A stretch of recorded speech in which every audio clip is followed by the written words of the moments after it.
Hello friends, welcome to RMPSU। कैसे हैं आप सब? तो आज हम करवाने वाले हैं बीएससी फर्स्ट सेमेस्टर के जूलॉजी यूनिट 4 के इम्पोर्टेंट MCQs। हमने यूनिट फर्स्ट, सेकंड और थर्ड के MCQs ऑलरेडी बना रखे हैं, तो अगर आपने अभी तक वो वीडियो नहीं देखा है तो चैनल पे जाके देख सकते हैं। और इसके बाद इम्पॉर्टेंट बात, अगर आपको वीडियो पसंद आए तो सब्सक्राइब ज़रूर करिएगा, वीडियो को लाइक करिएगा और अपने दोस्तों के साथ शेयर भी करिएगा। तो चलिए अभी वीडियो स्टार्ट करते हैं। जो फोर्थ यूनिट है ये बेसिकली फोकस करती है सेल साइकिल पर या फिर कोशिका चक्र पर, इन दोनों के ऊपर फोकस करना है हमें। तो मैं ये चाहूँगी कि इनके बारे में आपको थोड़ा सा समझा दूँ ताकि आपको बाद में थोड़ा याद करने के लिए ना ईजीनेस रहेगी इसके लिए, ठीक है।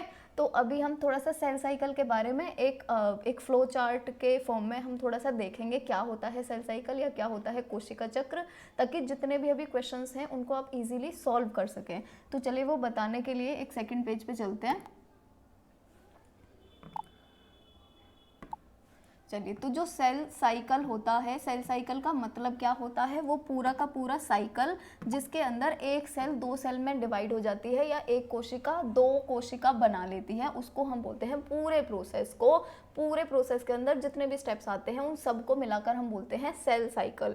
तो सेल साइकिल जो होती है, सबसे पहले हम सेल साइकिल के जितने भी स्टेप होते हैं इनको डिवाइड कर लेते हैं दो स्टेप के अंदर, जिनमें से एक स्टेप को हम बोलते हैं इंटरफेज और दूसरे स्टेप को हम बोलते हैं, दूसरा जो स्टेप है उसको हम बोलते हैं सेल डिवीजन।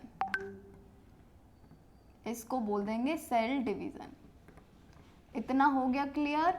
अब इसके बाद में ये जो इंटरफेज है इसको भी दोबारा से हम और स्टेप्स में डिवाइड कर लेते हैं, और उन और स्टेप्स का क्या नाम होता है? और स्टेप्स का नाम होता है, इसके अंदर फर्स्ट आता है G1, सेकेंड आता है S फेज और थर्ड आता है G2 फेज, ठीक है। अब ये जो इंटरफेज है, यहाँ पर अगर हम देखें इंटरफेज जो है इसके अंदर बेसिकली होता क्या है? तो इंटरफेज के अंदर पूरा का पूरा होता है डीएनए का रेप्लिकेशन। मतलब एक डीएनए से यहाँ पर दो डीएनए बन जाते हैं, एक डीएनए से यहाँ पर दो डीएनए बनते हैं, और ये पूरा प्रोसेस होता है तीन फेज में, G1, S और G2 फेज में। अब आते हैं सेल डिवीजन के अंदर क्या होता है? तो सेल डिवीजन के अंदर क्या होता होगा? एक सेल दो सेल में डिवाइड हो जाती होगी, मतलब एक कोशिका दो कोशिका बना लेती होगी। अब ये जो सेल डिवीजन है ना, इसको भी हम दो पार्ट में डिवाइड कर लेते हैं। वो दो पार्ट कौन से हैं? एक को तो हम बोलते हैं माइटोसिस और सेकेंड को हम बोलते हैं साइटोकाइनेसिस। इतनी चीज हो गई होगी क्लियर अभी तक, ठीक है। अब ये माइटोसिस के अंदर देखो बेसिकली होता क्या है? तो यहाँ पर तो होता है एक डीएनए से दो डीएनए का बनना। माइटोसिस के अंदर क्या बनता है? एक क्रोमोसोम से, या जितने भी क्रोमोसोम होते हैं एक सेल के अंदर, जैसे इंसानों के अंदर 23 पेयर होते हैं, तो 23 पेयर के भी 46 पेयर्स बनेंगे, ठीक है। तो मतलब क्या हुआ इसका कि जितने भी क्रोमोसोम है वो डबल क्रोमोसोम में कन्वर्ट हो जाएंगे। मतलब यहाँ पर एक क्रोमोसोम कितने क्रोमोसोम में कन्वर्ट हो जाएगा? दो क्रोमोसोम में। 23 पेयर होते हैं, 23 जोड़ी होते हैं, तो 23 जोड़ी 46 जोड़ी में हो जाएंगे यहाँ पर माइटोसिस के अंदर। साइटोकाइनेसिस के अंदर क्या होता है? तो साइटोकाइनेसिस के अंदर बेसिकली साइटो का मतलब होता है सेल यानी कि कोशिका। तो यहाँ पर लास्ट कोशिका विभाजित हो जाती है, मतलब एक से दो कोशिका बनती हैं यहाँ लास्ट फेज में, ठीक है। तो यहाँ पर क्या होता है? सेल डिवीजन होता है, या हम इसको बोल सकते हैं कोशिका विभाजन होता है यहाँ पर साइटोकाइनेसिस के अंदर।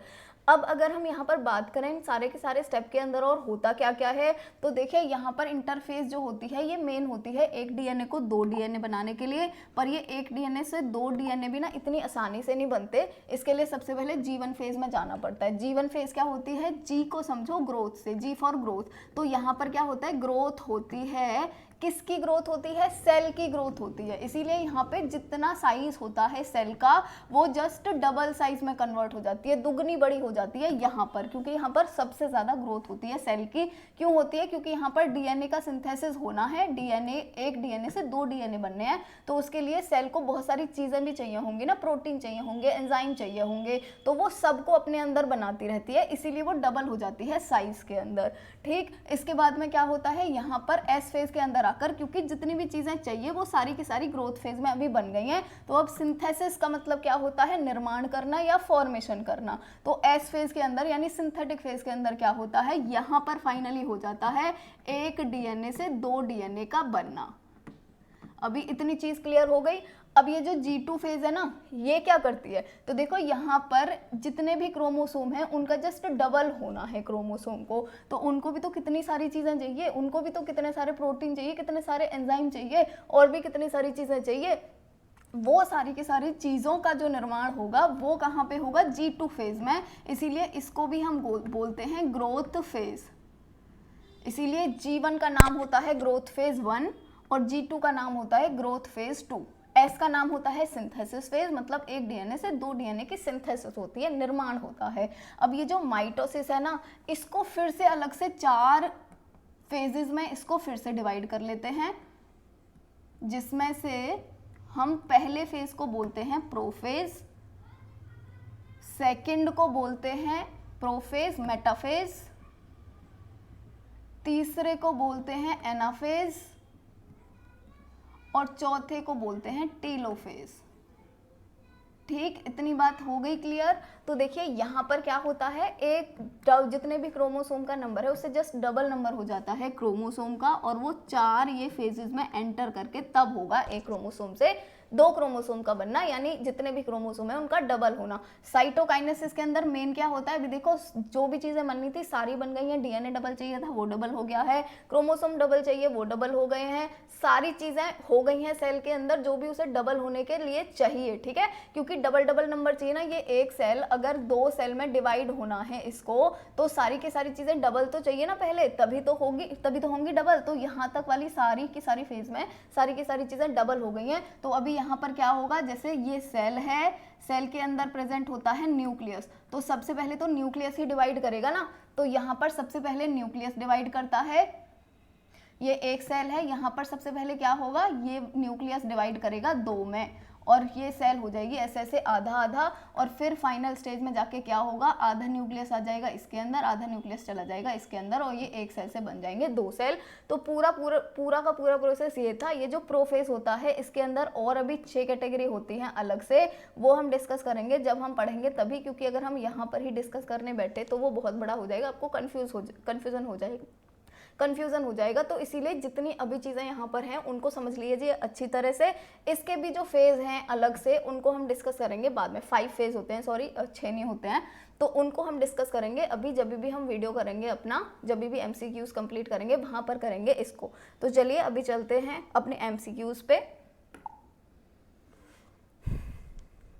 तो यहाँ पर जो हमारा फर्स्ट क्वेश्चन है कि जो सीक्वेंस है सेल साइकिल का वो क्या होता है, जो क्रम होता है सेल साइकिल का वो क्या है, हमें उसके बारे में बताना है। तो देखिए सबसे पहले यहाँ पर लिखा हुआ है एस फेज, तो एस फेज थोड़ी होता है, जो भी मैंने बताया था उसको याद करिए अभी कि सबसे पहले कौन सा फेज होता है, सबसे पहले होता है जिसको हम बोलते हैं इंटरफेज, और इंटरफेज के अंदर सबसे पहले आता है G, फिर आता है S और फिर आता है G2। तो सबसे पहले तो इन चीज़ों को ही देख लीजिए क्या कहाँ पर है, G1, S और G2। ठीक है, उसके बाद में आता है माइटोटिक फेज, तो M जो है वो माइटोटिक फेज के लिए है। ठीक है, तो यहाँ पर आप ये वाला क्रम देखिए, ये वाला क्रम कहाँ पर है, तो ये क्रम है यहाँ पर, तो इसका D ऑप्शन जो है वो हो जाएगा करेक्ट ऑप्शन। चलिए नेक्स्ट क्वेश्चन की तरफ बढ़ेंगे। नेक्स्ट क्वेश्चन है each cell grow during the cell cycle in, कि जो सेल होती है वो ग्रो करती है। ग्रो का मतलब क्या है, बढ़ती है, साइज में बढ़ती है। सेल साइकिल के कौन से वाले स्टेप में सेल ग्रो करती है यानी बढ़ती है।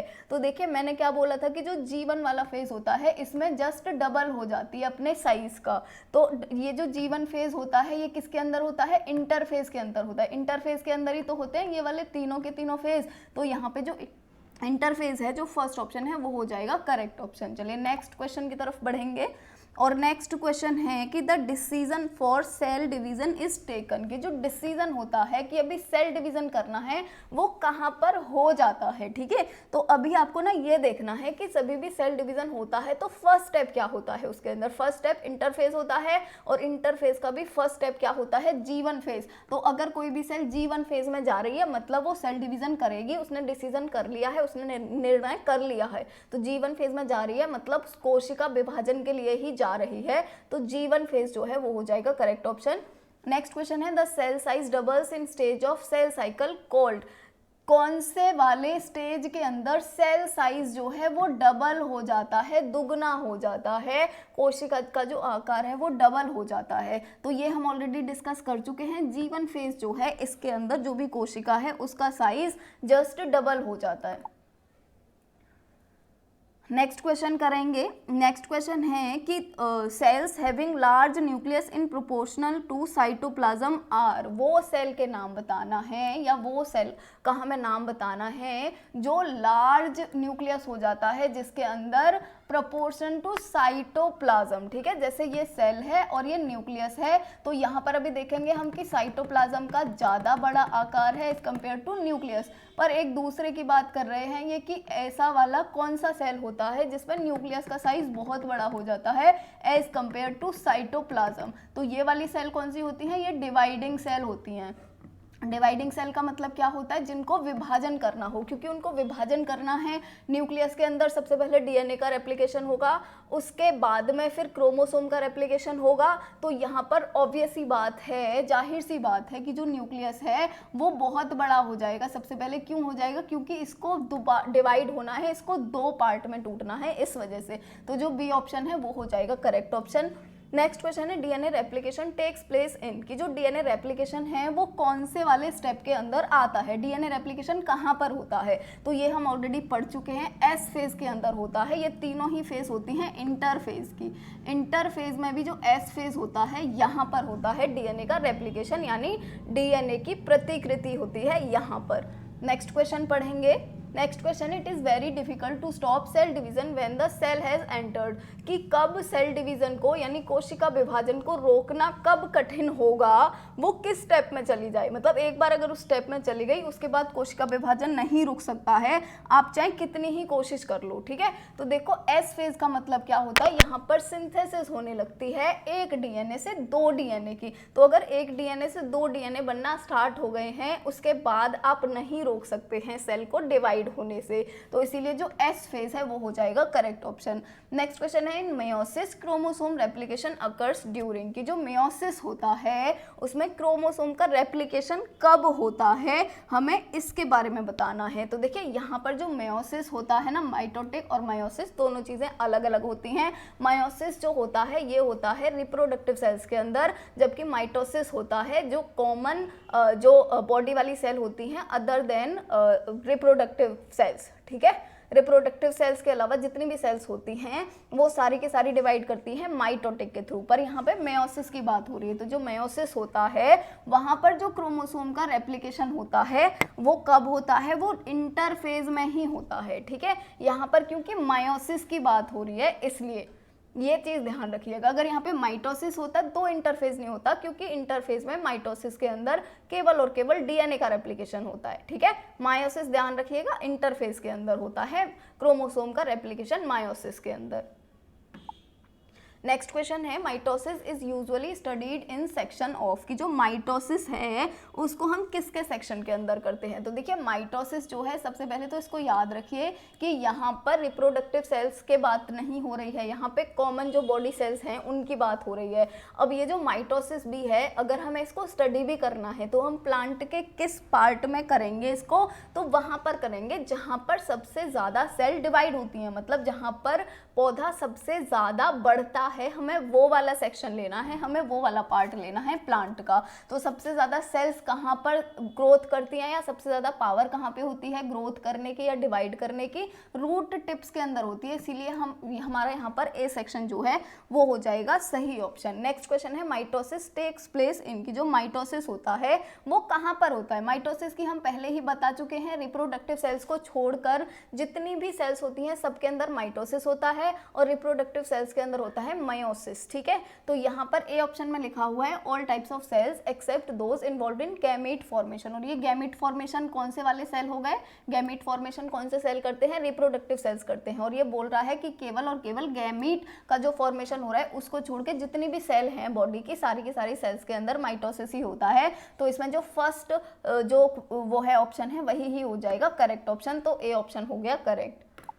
नेक्स्ट क्वेश्चन है मायोसिस अकर्स इन की। अब ये पूछ रहा है मायोसिस किसके अंदर होता है। पहले पूछ लिया माइटोसिस किसके अंदर होता है। तो माइटोसिस याद रखिएगा कि जो कॉमन बॉडी सेल होते हैं उनके अंदर माइटोसिस होता है। अब पूछ रहा है मायोसिस किसके अंदर होता है। तो मायोसिस किसके अंदर होता है, उन सेल के अंदर जो कि रिप्रोडक्टिव में पार्ट लेती हूँ, ठीक है। तो यहाँ पर देखो सबसे पहले मायोसिस के अंदर क्या लिख रहा है, सबसे पहले मायोसिस के अंदर लिख रहा है, अच्छा ये दोबारा हो गया है क्वेश्चन, इसमें से आप लोग क्या करिएगा,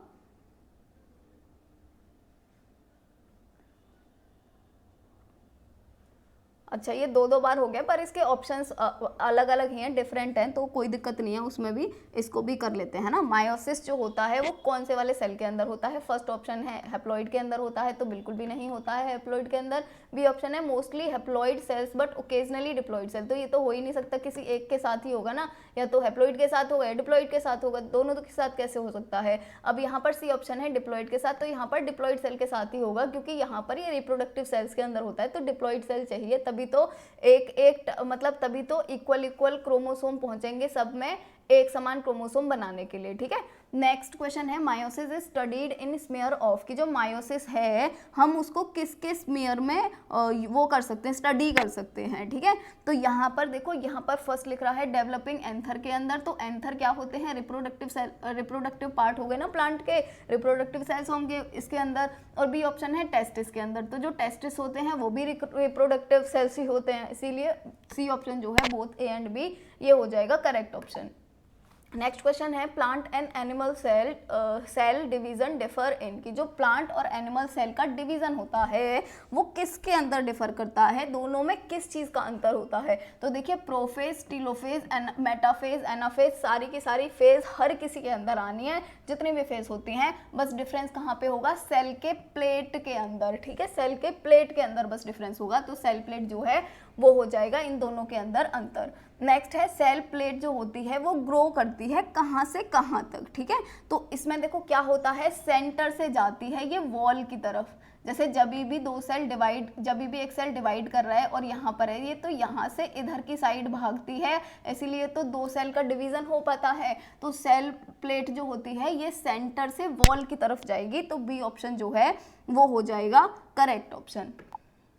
नेक्स्ट क्वेश्चन है oogenesis is an example of, की जो oogenesis होती है वो किसका एग्जाम्पल है। देखो oogenesis का मतलब क्या होता है, एग का बनना, ठीक है, या एग फॉर्मेशन। एग फॉर्मेशन जो है ये रिप्रोडक्टिव पार्ट ही तो हो गया, इसीलिए किसके अंदर होता है, ये मायोसिस के अंदर होता है, ठीक है।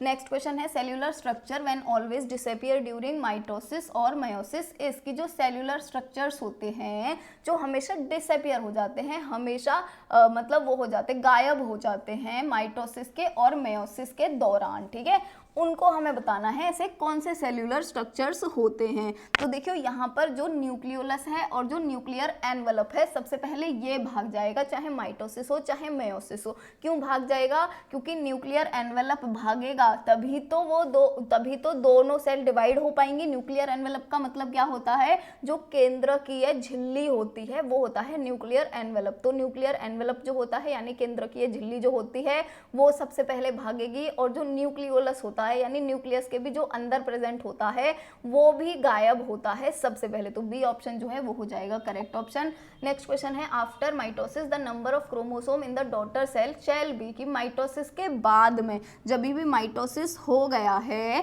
उसके बाद में जो क्रोमोसोम का नंबर होता है डॉटर सेल के अंदर वो कितना होना चाहिए या कितना होता है। तो देखिए माइटोसिस में क्या होता है, माइटोसिस में जितनी भी चीज़ें होती है ना उनका सबसे पहले डिवीजन होता है, डबल हो जाती हैं। जैसे आपने क्या पढ़ा था, डीएनए भी डबल हो जाता है, फिर क्रोमोसोम भी डबल हो जाता है, फिर न्यूक्लियस भी डबल हो जाता है, तब ये सेल दो सेल में कन्वर्ट होती है ना, ठीक है, क्लियर हो गया। तो यहाँ पर ऑलरेडी सारी चीज़ें डबल हो गई थी ना, इसीलिए जो ये पेरेंट सेल थी, जो पेरेंट सेल को क्या बोलते हैं, जो मतलब पेरेंट वाली सेल थी, जो अब मुझे टर्म नहीं याद आ रहा हिंदी में, जो पेरेंट वाली सेल थी यानी जो माता पिता वाली सेल थी, उसके जस्ट इक्वल नंबर ही तो होगा इन दोनों सेल के अंदर, ठीक है। तो यहाँ पर हम क्या लिख देंगे, यहाँ पर हो जाएगा D option correct, same as the parent cell. Next question है mitosis allow eukaryotic cell to, कि जो माइटोसिस होता है वो अलाउ करता है यूकैरियोटिक सेल को, किसके लिए अलाउ करता है? फर्स्ट ऑप्शन है एक्सपोज करता है डीएनए फॉर प्रोटीन सिंथेसिस, तो नहीं। सेकंड है ग्रो इन साइज, तो नहीं। थर्ड ऑप्शन है मल्टीप्लाई, हाँ तो मल्टीप्लाई करने के लिए ही तो अलाउ करता है, या माइटोसिस का मतलब ही मल्टीप्लाई होता है ना, एक सेल से बनेंगे 2 सेल, अब ये 2 सेल बना लेंगे 4 सेल, अब ये 4 सेल बना लेंगे फिर से कितने सारे सेल, ठीक है, तो ये ऐसे ही तो चलता जाता है। अब ये वाले सेल से फिर से ये 2 सेल बना लेंगे, ऐसे ही तो चलेगा। तो देखो क्या हो रही है, ये मल्टीप्लिकेशन हो रही है ना, तो किसके लिए अलाउ करता है माइटोसिस? मल्टीप्लिकेशन के लिए अलाउ करता है। नेक्स्ट क्वेश्चन है the function of meiosis first is to separate, कि जो फंक्शन होता है मायोसिस फर्स्ट का वो सेपरेट करता है, क्या सेपरेट करता है? तो क्या करता है, ये होमोलोगस क्रोमोसोम को सेपरेट करता है, यानी समरूपी जो गुणसूत्र होते हैं, एक जैसे जो गुणसूत्र होते हैं उनको अलग अलग करता है, ठीक है, तभी तो सेल का डिवीजन होता है, तभी तो कोशिका विभाजन होता है। नेक्स्ट क्वेश्चन है crossing over occurs in meiosis at the stage called, कि जिसमें क्रॉसिंग ओवर होती है उसको हम क्या बोलते हैं? तो देखो क्रॉसिंग ओवर जो होती है वो होता है प्रोफेज 1 के अंदर, और अगर आपको याद हो ये जो प्रोफेज है, इंटरफेज है, प्रोफेज है, मेटाफेज है, एनाफेज है या टेलोफेज है, ये भी किसकी सब कैटेगरी होती है? माइटोसिस की सब कैटेगरी होती है या मायोसिस की सब कैटेगरीज होती हैं, ठीक है। तो नेक्स्ट क्वेश्चन है microtubules appearing around centriole pair in the beginning of prophase in the animal cell form, की जो सेंट्रियोल होता है, सेंट्रियोल क्या होता है? जिससे गुणसूत्र अटैच रहते हैं, इसको हम बोलते हैं सेंट्रियोल। ये बीच वाला पार्ट जो गोल गोल है इसको बोलते हैं सेंट्रियोल, ठीक है। तो ये बोल रहे हैं कि माइक्रोट्यूबुल्स जो अपीयर हो जाते हैं सेंट्रियोल के अराउंड, जैसे माइक्रोट्यूबुल्स ना ऐसे ऐसे बन जाते हैं यहाँ पर सेंट्रियोल के अराउंड, यानी सेंट्रियोल के चारों तरफ, तो ये बन गए अभी माइक्रोट्यूबुल्स, ठीक है। ये बिगिनिंग में ही बन जाते हैं प्रोफेज के एनिमल सेल के अंदर, और ये क्या बनाते हैं, ठीक है, या क्या इनसे बनता है? तो इनसे जो भी चीज बनती है उसको हम बोलते हैं एस्टर, ठीक है, समझ आ गया? एक और बार समझा देती हूँ, ये है हमारा गुणसूत्र और जो बीच वाला पार्ट है ये वाला पार्ट, इसको हम क्या बोलते हैं? इसको ही बोलते हैं सेंट्रियोल, और इस सेंट्रियोल के ही चारों तरफ क्या बन जाता है? तो चारों तरफ इसके क्या बन जाता है? इसके चारों तरफ बन जाते हैं ये माइक्रोट्यूबुल्स ना, ऐसी एक संरचना बना लेते हैं, और ये वाली जो संरचना है इसको ही हम बोलते हैं एस्टर। क्लियर करके रखिएगा, इसको भूल मत जाइएगा, बहुत इंपॉर्टेंट पार्ट है ये, ठीक। चलिए नेक्स्ट क्वेश्चन पढ़ेंगे। तो नेक्स्ट क्वेश्चन है which one of the organelle is responsible for the formation of aster in the cell division. ये पूछ रहा है कि इनमें से कौन सा कोशिकांग है जो कि रिस्पॉन्सिबल होता है एस्टर के फॉर्मेशन के लिए। तो अभी अभी हमने यहाँ पर बना था, ये जो सेंट्रियोल है इसी के ही चारों तरफ बनते हैं ना ये एस्टर, ये जो माइक्रोट्यूबुल्स हैं ये इसी के चारों तरफ ही ऐसे ऐसे बन के यही बनाते हैं ना एस्टर। तो कौन सा पार्ट रिस्पॉन्सिबल होता है? ये वाला सेंट्रियोल वाला, तो इसमें जो बी ऑप्शन है वो हो जाएगा करेक्ट ऑप्शन। नेक्स्ट क्वेश्चन है stages in proper sequence of prophase 1 is, जो मैं आपको बता रही थी प्रोफेज की फिर से अलग से 5 फिर से होती हैं इसकी स्टेजेस, और देखो ये क्या होती हैं स्टेजेस, आपको इसको याद करने के लिए ना एक ट्रिक बताती हूँ बहुत ही अच्छी, और वो ट्रिक कौन सी है? तो वो ट्रिक है, आप याद रखिएगा, लेजी, ठीक है। लेजी का मतलब क्या होता है? लेजी का मतलब होता है ऐसे पड़े रहना, काम करने का मूड नहीं होना, है ना, वो होता है लेजी का मतलब। तो आप याद रखो लेजी, और लेजी के बाद में आप लोग क्या रखेंगे? तो उसके बाद में याद रखना है PDD, लेजी PDD। आप ऐसे अगर इसको याद रखेंगे तो ये याद होगी, वरना इसमें बहुत ज़्यादा कंफ्यूजन होती है। लेजी PDD करके याद रखो।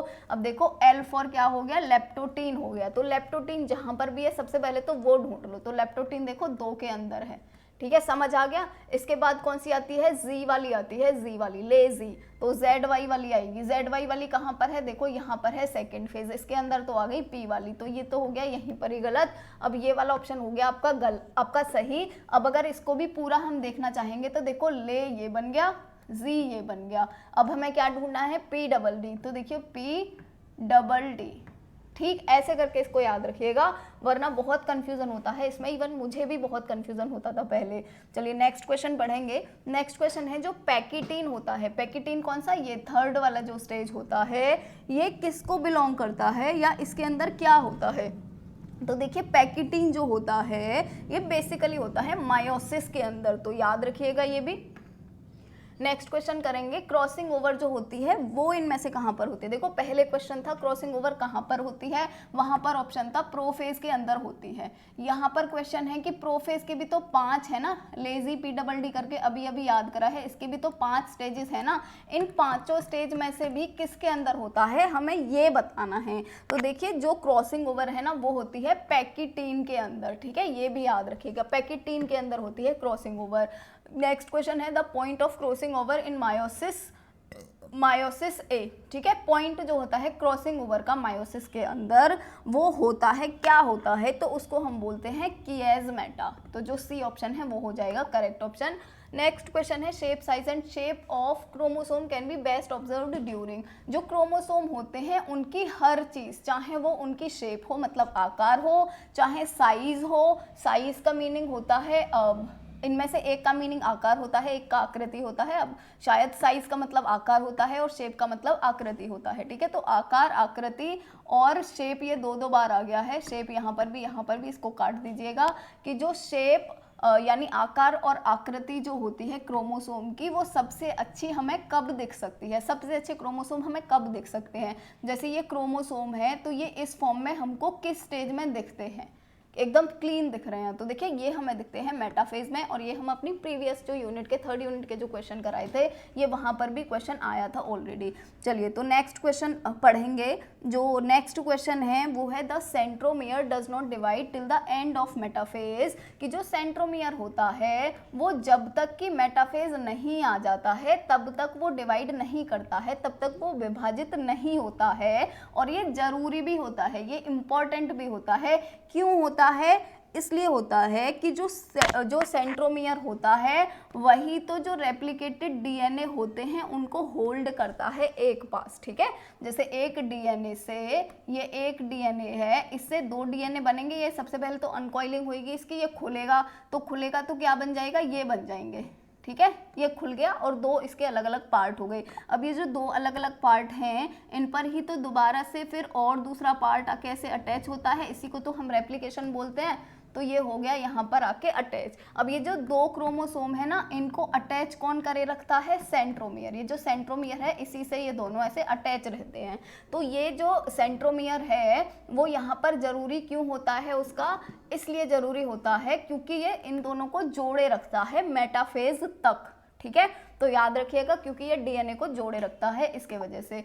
नेक्स्ट क्वेश्चन है plane of cell wall formation in a dividing cell is determined by, कि जो प्लेन होता है सेल वॉल फॉर्मेशन का डिवाइडिंग सेल के अंदर उसको कौन डिटरमाइन करता है, उसको कौन निर्धारित करता है, ठीक है। तो जो माइक्रोट्यूबुल्स होते हैं ना वो इसको निर्धारित करते हैं, क्योंकि माइक्रोट्यूबुल्स जो होते हैं यही ही तो ये वाले स्ट्रक्चर्स बनाते हैं, स्पिंडल फाइबर बनाते हैं, ठीक है, जिसकी जो संरचना को हम एस्टर कहते हैं, जो हमने अभी थोड़ी देर पहले ही पढ़ा था।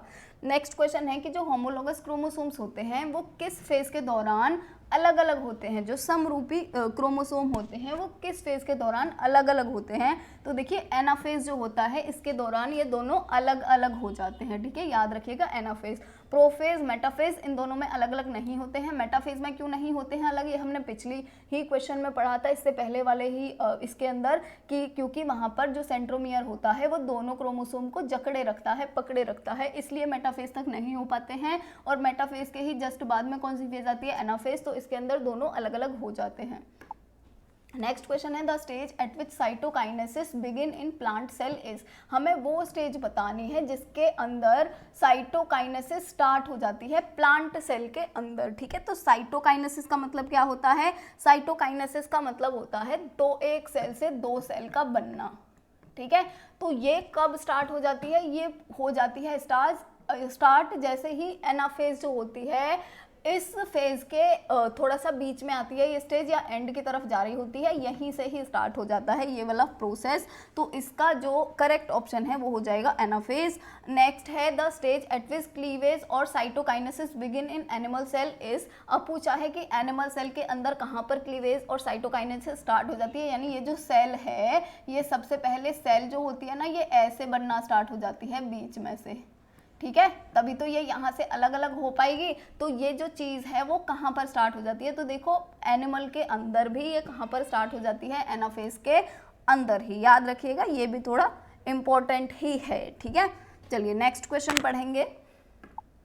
नेक्स्ट क्वेश्चन है poleward movement of dyads occurs during, की जो पोलवार्ड है, पोलवार्ड का मतलब क्या होता है, ध्रुवों की तरफ। जैसे ये अगर सेल है, एक ध्रुव ये है, एक ध्रुव ये है, यानी एक पोल ये है, एक पोल ये है, तो पोल्स की तरफ मूवमेंट हो जाना या भाग जाना या गति कर देना डायट्स का, वो कौन से वाले फेज के अंदर स्टार्ट हो जाता है, तो एनाफेज 1 जो होती है इसके अंदर ही स्टार्ट हो जाता है। ठीक है, प्रोफेज के जस्ट बाद ही आती है, मेटाफेज के जस्ट बाद ही आती है एनाफेज, तो एनाफेज के अंदर ही ये स्टार्ट हो जाता है। ठीक है, नेक्स्ट क्वेश्चन है a circle of vesicles appear at the equator of spindle toward the end of anaphase it will form, कि जो एक सर्कल होता है वेसिकल्स का वो अपीयर होना स्टार्ट हो जाता है, वो दिखना स्टार्ट हो जाता है इक्वेटर पे। इक्वेटर का मतलब क्या होता है, यहाँ बीच वाला जो पार्ट होता है, जो इक्वल पार्ट में डिवाइड करते हैं, दोनों को बराबर भाग में विभाजित कर दे, उसको हम बोलते हैं इक्वेटर। कि जो इक्वेटर है स्पिंडल्स का, वो एंड ऑफ एनाफेज के अंदर दिखना स्टार्ट हो जाता है, जो कि बनाता है, क्या बनाता है, ये तो यही ही बनाता है, सेल प्लेट। ठीक है, और सेल प्लेट ही अंतर होता है एक एनिमल सेल में और एक प्लांट सेल में फर्क करने के लिए, इन दोनों के डिवीजन में फर्क करने के लिए। ठीक है, नेक्स्ट क्वेश्चन पढ़ेंगे। नेक्स्ट क्वेश्चन है कि जो न्यूक्लियर एनवेलप है वो रीअपियर हो जाता है कौन सी फेज में। ठीक है, न्यूक्लियर एनवेलप जो है वो कब बनना स्टार्ट हो जाता है, तो देखिए हमने 2 फेज पढ़ी थी, इंटरफेज और उसके बाद में सेल डिवीजन वाली फेज पढ़ी थी। तो आपको याद रखना है, पहले तो न्यूक्लियर एनवेलप गायब हो रहा था। ठीक है, धीरे धीरे धीरे धीरे, जैसे अगर ये सेल है और ये न्यूक्लियस है, तो पहले ये धीरे धीरे क्या हो रहा था, पहले ये धीरे धीरे हो रहा था गायब यहाँ से। ठीक है, पहले ये हो रहा था यहाँ से धीरे धीरे गायब, यहाँ से टूट गया थोड़ा, यहाँ से टूट गया, यहाँ से टूट गया, फिर धीरे धीरे ना ये हो गया गायब ही, यहाँ से गायब ही हो गया। ठीक है, लेकिन ये दिखना कब स्टार्ट होगा, तो दिखना ये कब स्टार्ट होगा, अपना दिमाग लगाइए और ऐसे सोचिए कि दिखना कब स्टार्ट होगा, जब सेल डिवाइड करना स्टार्ट हो रही होगी, तभी तो दोनों का न्यूक्लियस अलग अलग बनना है, तभी न्यूक्लियर एनवेलप बनेगा, तभी जो क्या बोलते हैं उसको, केंद्रकीय झिल्ली है, तभी वो बनना स्टार्ट होगी। ठीक है, तो आपको ऐसे करके इसको सोचना पड़ेगा।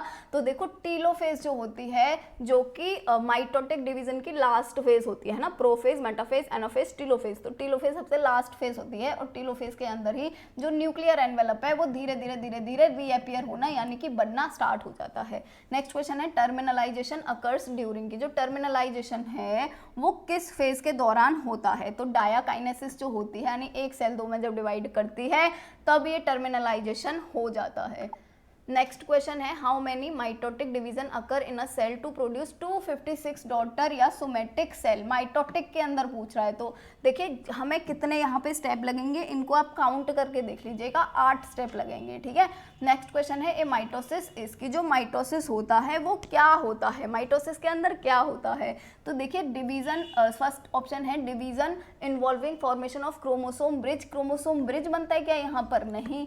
नेक्स्ट ऑप्शन है डिवीजन इन्वॉल्विंग स्पिंडल फॉर्मेशन, की स्पिंडल फॉर्मेशन बनते हैं यहाँ पर, नहीं। माइटोसिस किस लिए करते हैं हम, ठीक है, वो चीज आप ध्यान में रखिएगा। नेक्स्ट चीज है division in which chromosome are unequally distributed, unequally तो हमें बिल्कुल भी नहीं चाहिए क्रोमोसोम, भाई इक्वल चाहिए ना दोनों सेल के अंदर। और लास्ट ऑप्शन है cleavage of nucleus without recognisable chromosome distribution, तो हाँ जी ये हो जाएगा करेक्ट, कि न्यूक्लियस जो है उसका क्लीवेज होता है, जब न्यूक्लियस का क्लीवेज होगा तभी तो 2 सेल बन पाएंगे ना।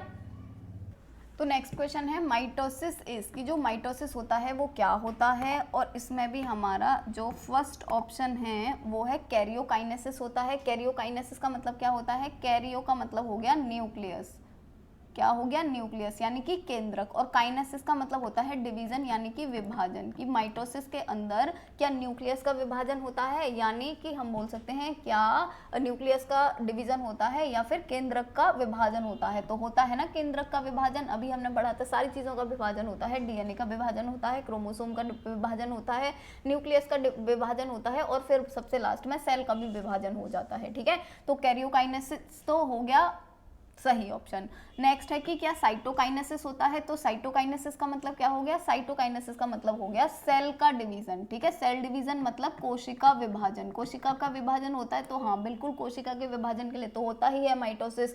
सी ऑप्शन है कि इसमें क्रोमोसोम का नंबर जो होता है वो रिड्यूस हो जाता है, यानी कम हो जाता है, तो कम थोड़ी होता है, डबल हो जाता है क्रोमोसोम का नंबर, तो ठीक है, तो ये तो हो गया गलत। अब डी ऑप्शन है बोथ ए एंड बी, तो ए एंड बी हो जाएगा करेक्ट, क्योंकि यहाँ पर केंद्रक का भी विभाजन होता है और कोशिका का भी विभाजन होता है, इसलिए।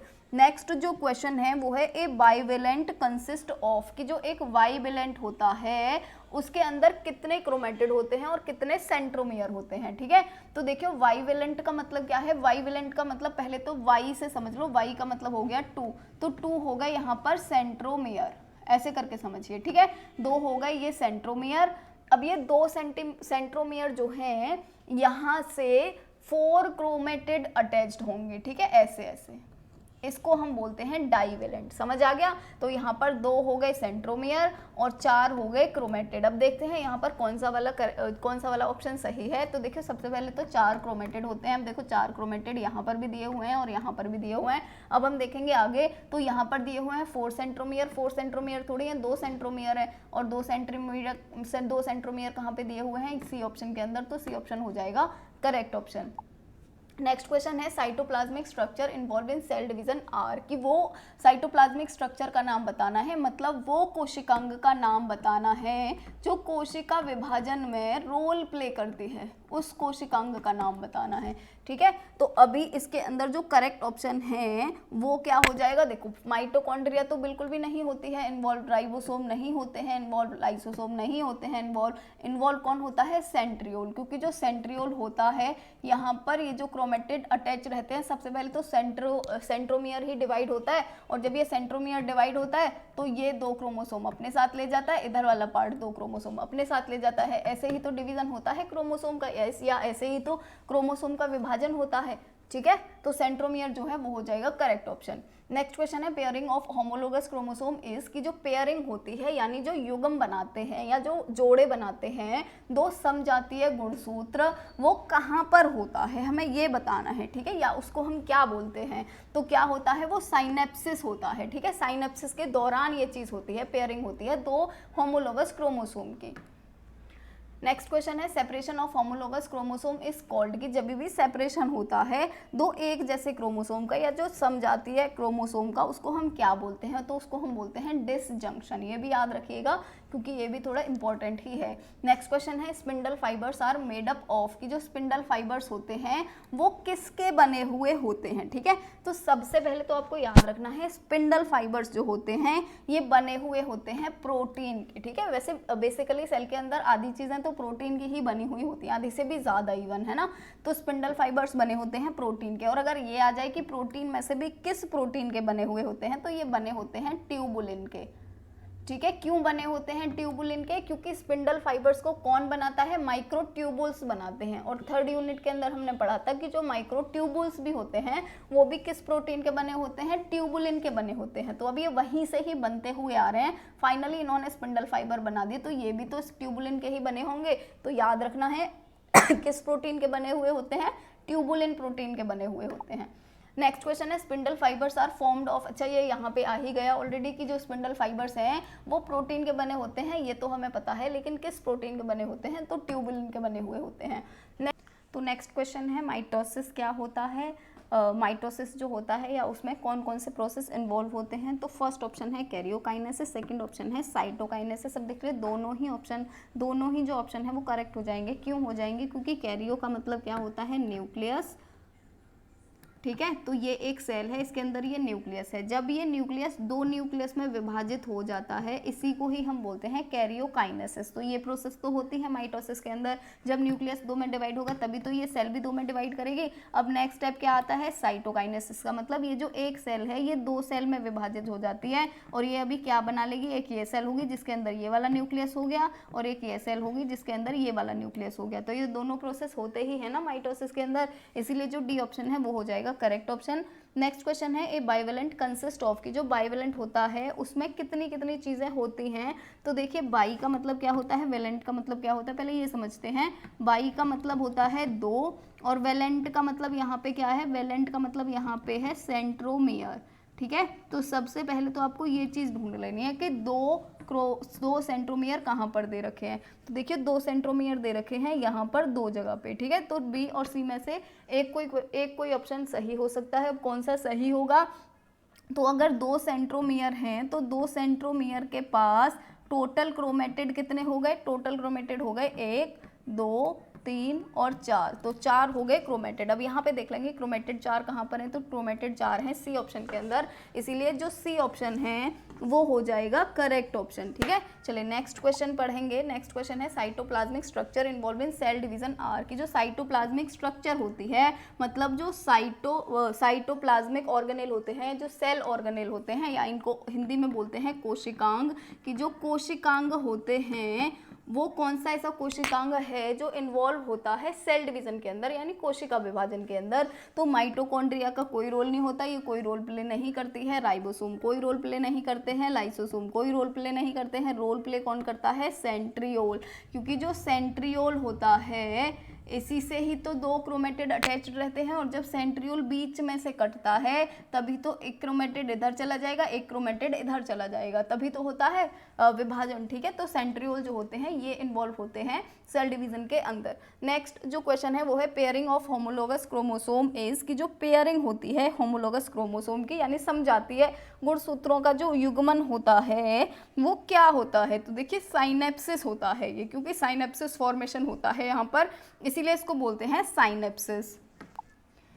नेक्स्ट क्वेश्चन है separation of homologous chromosome is called, की जो होमोलोगस क्रोमोसोम होते हैं यानी जो समजातीय क्रोमोसोम होते हैं उनके सेपरेशन को क्या बोलते हैं। तो देखिए होमोलोगस क्रोमोसोम्स का यानी समजातीय गुणसूत्रों का जब भी सेपरेशन होता है, जब भी वो अलग अलग होते हैं, इसको हम बोलते हैं डिसजंक्शन। ठीक है, क्या बोलेंगे इसको, डिसजंक्शन, क्योंकि जंक्शन से डिस होना, डिस का मतलब क्या होता है, अलग होना, पृथक्करण होना, तो डिसजंक्शन बोलते हैं इसीलिए इसको। नेक्स्ट क्वेश्चन है स्पिंडल फाइबर्स जो होते हैं वो किसके बने होते हैं। तो देखिए स्पिंडल फाइबर्स बने हुए होते हैं प्रोटीन के, और सिर्फ स्पिंडल फाइबर्स ही नहीं, सेल के अंदर आधी से ज़्यादा चीज़ें, 70% से ज़्यादा चीज़ें बनी हुई होती हैं प्रोटीन की। अब अगर बात है स्पिंडल फाइबर्स भी जो होते हैं वो किस प्रोटीन के बने होते हैं, अगर ये भी पूछ लिया जाए तो ये बने हुए होते हैं ट्यूबुलिन के, ये भी याद रखिएगा, ये भी इंपॉर्टेंट होता है, हो सकता है मैंने डाला हो इसके अंदर।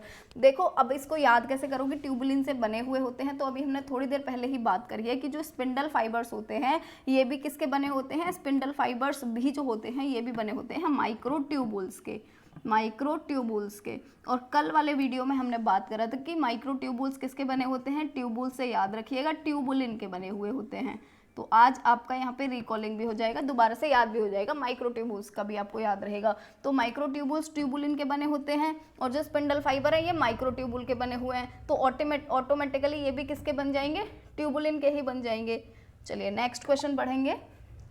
Spindle fibres are formed of, अच्छा यहाँ पे क्वेश्चन दे भी दिया है मैंने कि जो स्पिंडल फाइबर्स होते हैं वो प्रोटीन के तो बने होते हैं, ये तो पता है, लेकिन किस प्रोटीन के बने होते हैं, तो ये ट्यूबुलिन प्रोटीन के बने हुए होते हैं। नेक्स्ट क्वेश्चन है as compared to mitosis meiosis has, कि अगर हम माइटोसिस और मियोसिस दोनों का कंपैरिजन करें तो मायोसिस के अंदर ऐसा क्या होता है जो माइटोसिस के अंदर नहीं होता है, हमें ये बताना है। ठीक है, इन दोनों का अगर हम कंपैरिजन करें तो देखिए जो मायोसिस होता है इसके अंदर एक्सचेंज होता है क्रोमेटिड सेगमेंट्स का, जबकि माइटोसिस के अंदर नहीं होता है, तो हमें ये याद रखना है।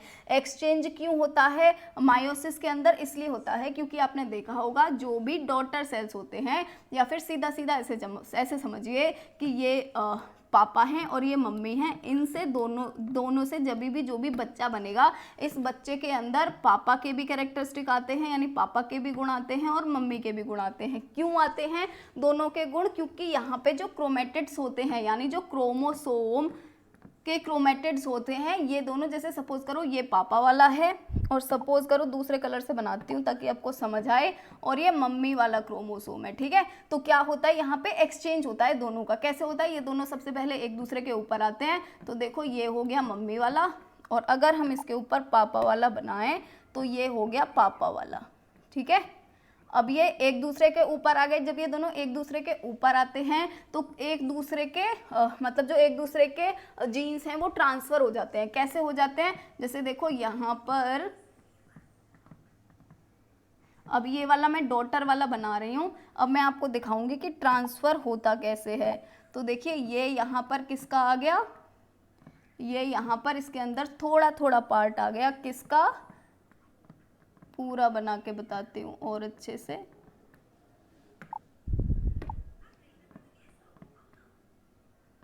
तो देखिए अब आपने यहाँ पे देखा कि यहाँ पर जो क्रोमेटिड है ये फाइनल वाला बना है जो अभी बच्चे के अंदर गया है। तो अभी आप देखेंगे अगर ये वाला पापा का था, ये वाला मम्मी का था, ठीक है, तो यहाँ पर आप देखेंगे तो ये रेड वाला किसका हो गया, पापा का, और ये ब्लू वाला किसका हो गया, मम्मी का। तो बच्चे के अंदर दोनों के गुण आते हैं। ये गुण कैसे हुए हैं, क्योंकि एक्सचेंज हुआ है क्रोमेटिड का आदान प्रदान हुआ है। मम्मी वाला कुछ पार्ट पापा वाले के अंदर चला गया है, पापा वाले का कुछ पार्ट मम्मी वाले के अंदर चला गया है।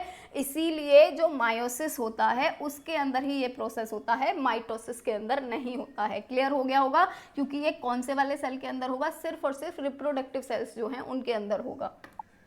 नेक्स्ट क्वेश्चन है मायोसिस। इसकी जो मायोसिस होता है वो आखिर होता क्या है। देखो मायोसिस के अंदर होता क्या है, एक सेल होती है, इससे दो सेल बन रही हैं और इन दोनों ही सेल के अंदर जो इसके अंदर क्रोमोसोम का नंबर होगा, अगर 23 पेयर यानी 23 के डबल कितने हो गए, 46 हो गए, तो 23 चले जाएंगे इसके अंदर, 23 चले जाएंगे इसके अंदर, ठीक है, यानी 11.5 पेयर चले गए इसके अंदर और 11.5 पेयर चले गए इसके अंदर। तो टोटल जो नंबर होता है क्रोमोसोम का वो कितना हो जाता है, आधा हो जाता है, याद रखिएगा। और आधा हो रहा है मतलब कम हो रहा है, इसका मतलब ही क्या होता है, रिडक्शन डिवीजन। नेक्स्ट क्वेश्चन है the transition between meiosis and meiosis first and meiosis second is, कि जो ट्रांजिशन होता है मायोसिस 1 से मायोसिस सेकंड में, जैसे पहले मायोसिस फर्स्ट आई और अब मायोसिस सेकंड आई, इन दोनों के बीच में जो फेज आता है उसको क्या बोलते हैं, तो उसको बोलते हैं हम इंटरकाइनेसिस, ठीक है, याद रखिएगा इसको। अब देखिए ये यहाँ पर पूछ रहा है कि नंबर ऑफ बाइवेलेंट अगर 8 है प्रोफेज 1 के अंदर, बाइवेलेंट का नंबर क्या हो गया, पहले तो याद रखो बाइवेलेंट का मतलब होता है 2 सेंट्रोमियर होंगे जिनसे कि 4 क्रोमेटिड अटैच होंगे, ठीक है, ये चीज़ पहले क्लियर करके रखना। तो प्रोफेज 1 के अंदर 8 अगर बाइवेलेंट हैं तो क्रोमोसोम का नंबर कितना होगा एनाफेज के अंदर, तो देखिए इसमें जस्ट हाफ हो जाएगा, और हाफ होने का मतलब क्या है, यहाँ पर ये डबल है, तो जैसे यहाँ पे वाइवेलेंट की बात हो रही है तो वाइवेलेंट का मतलब क्या हो गया, यहाँ पर 16 क्रोमोसोम होंगे, ठीक है, यहाँ पे आपको कंफ्यूज करने के लिए डाला हुआ है, ऐसे नहीं डाला हुआ, 16 क्रोमोसोम है अगर प्रोफेज 1 में, तो एनाफेज में जाके क्रोमोसोम का नंबर कितना हो जाएगा, इन्होंने वाइवेलेंट करके डाला हुआ है, तो ये याद रखिएगा। वाइवेलेंट का मतलब क्या हो गया, क्रोमोसोम डबल है, यहाँ पर 16 नंबर है क्रोमोसोम के, और ये पूछ रहे हैं कि फिर जो एनाफेज आएगी उसके अंदर, एनाफेज सेकेंड आएगी उसके अंदर कितना नंबर हो जाएगा क्रोमोसोम का, तो कितना हो जाएगा, 16 में से आधा गए तो कितने बचे, हाफ ही हो गए ना, 8 ही हो गए ना, तो जो ए ऑप्शन है वो हो जाएगा करेक्ट ऑप्शन। नेक्स्ट क्वेश्चन है abnormal unlimited and uncontrolled cell division result in, कि अगर सेल डिवीजन हो जा रही है, मतलब एक सेल से 2 सेल बने जा रही है, जरूरत नहीं है उसकी बने जा रही है, 2 से 4 बने जा रही है, 4 से 8 बने जा रही है, बनती जा रही है, जरूरत भी नहीं है इनकी फिर भी बनती जा रही है, इसको हम क्या बोलेंगे, तो उसी को ही हम बोलते हैं कैंसर, ठीक है। नेक्स्ट क्वेश्चन पढ़ेंगे। नेक्स्ट क्वेश्चन है मायोसिस इन्वॉल्व, कि जो मायोसिस होता है उसके अंदर क्या होता है ये बताना है। तो देखिए मायोसिस जो होता है इसके अंदर 2 न्यूक्लियर डिवीजन होते हैं, ठीक है, याद रखिएगा 2 न्यूक्लियर डिवीजन होते हैं और क्रोमोसोम का केवल 1 डिवीजन होता है, ये चीज़ याद रखिएगा। न्यूक्लियस जो है वो 2 बार उसका विभाजन होगा और क्रोमोसोम का 1 बार विभाजन होगा, इसीलिए जो क्रोमोसोम है उनका नंबर हो जाता है आधा। नेक्स्ट क्वेश्चन है number of chromatids at metaphase is, कि जो क्रोमेटिड्स होते हैं मेटाफेज पर उनका नंबर कितना होता है ये बताना है हमें, ठीक है। तो माइटोसिस हो चाहे मेयोसिस हो, कुछ भी हो, हर किसी के अंदर 2 होंगे क्रोमेटिड्स, ठीक है, कितने होंगे, 2 होंगे हर किसी के अंदर। अब नेक्स्ट क्वेश्चन है कि जो मायोसिस है वो डिस्कवर किसने किया था, तो मायोसिस को डिस्कवर किया था सटन ने, याद रखिएगा ये। नेक्स्ट क्वेश्चन है जाइगोटिक मायोसिस जो होती है वो कहाँ पर होती है, तो देखिए इसका जो करेक्ट ऑप्शन है वो हो जाएगा क्लेमाइडोमोनास। नेक्स्ट क्वेश्चन है फ्रेगमोप्लास्ट इज प्रिकर्सर ऑफ, कि फ्रेगमोप्लास्ट जो होता है वो प्रिकर्सर किसका होता है, तो चलिए प्रिकर्सर आपको बताते हैं पहले प्रिकर्सर क्या होता है। तो सपोज करो आपको बनानी है चाय, अब चाय बनाने के लिए आपको क्या चाहिए, सबसे पहले तो आपको चाहिए टी लीव्स यानी कि चाय की पत्ती चाहिए, सेकेंड चीज़ चाहिए आपको पानी, थर्ड चीज़ चाहिए आपको चीनी, ठीक है, चीनी यानी कोई भी स्वीट चीज़ या कोई भी चलेगी।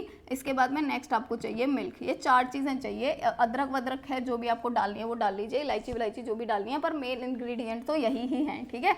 इतनी 4 चीज़ें आपको चाहिए तब जाके आपकी बनेगी चाय। तो चाय जो है ये क्या हो गई, ये हो गई प्रोडक्ट यानी कि उत्पाद। और बाकी जितनी भी चीज़ हैं, चाहे वो टी लीव हो, वाटर हो, स्वीट हो या फिर मिल्क हो, ये क्या हो गए, ये हो गए प्रिकर्सर, मतलब इनसे मिलकर के बनेगी चाय। तो अभी आपको समझ आ गया प्रिकर्सर क्या होता है। प्रिकर्सर जिनसे मिलके कोई भी एक प्रोडक्ट बने। तो अब यहाँ पे पूछ रहे हैं जो फ्रेगमोप्लास्ट होता है इससे मिलके क्या बनता है, इसकी बात हो रही है, ठीक है। तो यहाँ पर ये जो क्वेश्चन है ना, ये बहुत ही ज़्यादा इंपॉर्टेंट है, इसको याद रखिएगा। सेल प्लेट जो होते हैं उसको बनने के लिए हमें चाहिए होता है फ्रेगमोप्लास्ट। फ्रेगमोप्लास्ट सेल प्लेट के प्रिकर्सर होते हैं। नेक्स्ट क्वेश्चन है जो टर्म माइटोसिस है वो किसने दिया था। माइटोसिस जो है ये किसने दिया था, माइटोसिस दिया था फ्लेमिंग ने। याद रखिएगा अभी हमने मेयोसिस पढ़ा था, ठीक है। और मेयोसिस जो था उसका मेयोसिस जो था इसका डिस्कवर किसने किया था या इसको किसने खोजा था, तो मेयोसिस को खोजा था सटन ने। ये याद रखिएगा, दोनों अलग अलग हैं, दोनों के साइंटिस्ट अलग अलग हैं, तो कंफ्यूज नहीं होना है। और जो माइटोसिस है इसको किसने खोजा था, तो इसको खोजा था फ्लेमिंग ने, ठीक है। चलिए, तो आज के जो क्वेश्चंस थे वो यही थे, इतने ही। जितने भी इंपॉर्टेंट क्वेश्चंस बनते थे मैं सबके बारे में यहाँ पर डिस्कस कर चुकी हूँ। अगला 5th जो यूनिट है उसका वीडियो जल्दी से आ जाएगा। अगर तो आपको वीडियो समझ आ रहा है और आपको लग रहा है कि इन्फॉर्मेटिव है, कंटेंट अच्छा है, तो हमारे वीडियो को लाइक कर दीजिएगा, अपने दोस्तों के साथ शेयर कर दीजिएगा। और अगर अभी तक आपने चैनल को सब्सक्राइब नहीं किया है तो सब्सक्राइब भी कर दीजिएगा। And lastly, thank you.